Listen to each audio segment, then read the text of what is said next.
হর হর মহাদেব। নমস্কার বন্ধুরা, আমারও অনুশর্টস চ্যানেলে তোমাদের সবাইকে স্বাগত জানাই।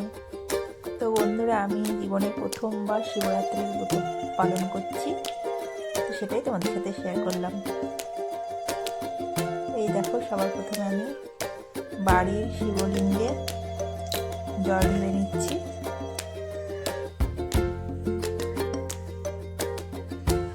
তো এটা একটু লজ্জাজনক কথা হলেও এটাই সত্যি যে জীবনে প্রথমবার আমি শিবরাত্রি ব্রত করলাম।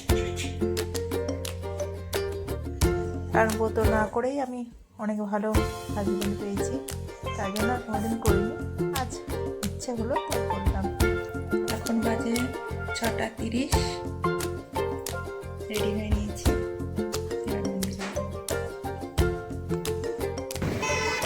এই দেখো, এবার আমি মন্দিরের দিকে চলে যাচ্ছি।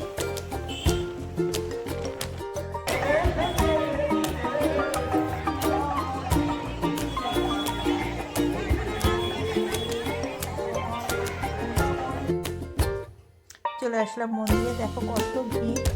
এখানে দুটো জায়গায় পুজো হচ্ছে, ওপরের দিকটা আর নিচেও একটা শিবলিঙ্গ আছে, ওখানে পুজো হচ্ছে। দেখো, তো এখানে এতটা ভিড় যে আমাকে ক্যামেরা করে দিতে পারেনি আমার ক্যামেরাম্যান।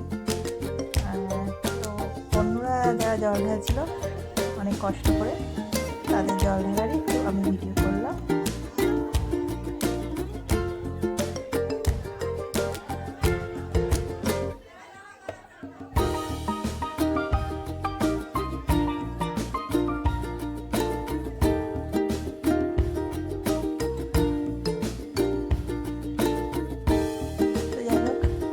অনেক ভিড়ের মধ্যে আমি বাবার মাথায় জল ঢেলে নিয়েছি।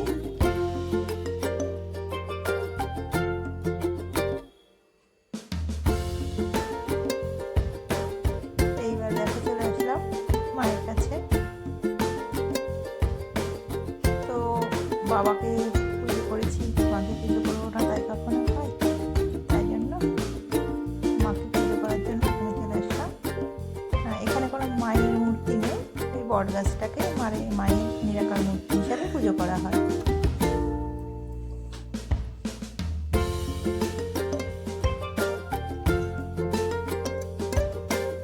এখানে যেহেতু একটু ভিড় কম আছে, আমার ক্যামেরাম্যান আমাকে একটু ভিডিও করে দিয়েছে, তাও আবার বাইরের দিক থেকে ক্যামেরা জুম করে।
আর এখানে বাবাকে পুজো করা হয়ে গেছে, মানে বাবার মাথায় জল ঢালা হয়ে গেছে, মাকে পুজো করা হয়ে গেছে।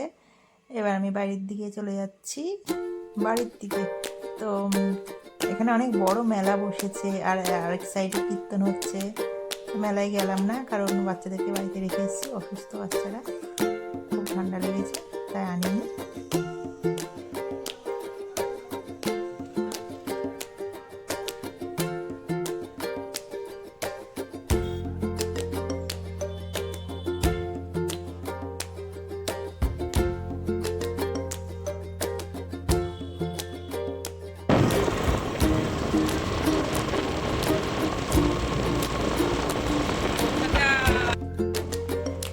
তো বন্ধুরা, আমার ভিডিওটা যদি ভালো লেগে থাকে তাহলে অবশ্যই লাইক কমেন্ট আর সাবস্ক্রাইব করে আমার পাশে থাকবে। এই দেখো বাড়িতে চলে আসলাম। তার জন্য কেঁদেছো? ঠান্ডা লেগেছে তাই তোমাকে নিয়ে যাবো।